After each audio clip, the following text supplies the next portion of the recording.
student. Today test yourself, okay? Take the correct answer first.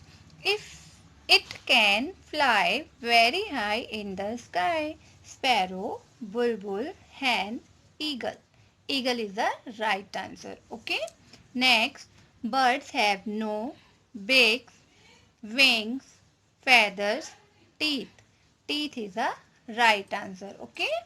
Next, it has broad and flat beak. Sparrow, parrot, duck, crane.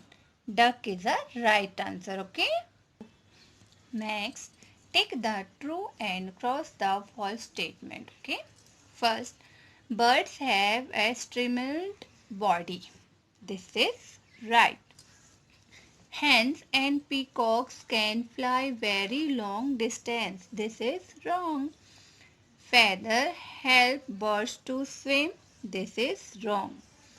Birds use their beak to catch and hold food. This is right.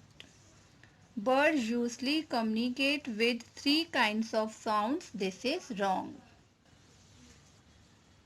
Okay student, today we do take the correct answer and true false. So your homework is write take the correct answer and true false in your notebook. Okay, now time to say bye. Bye bye student. Have a nice day.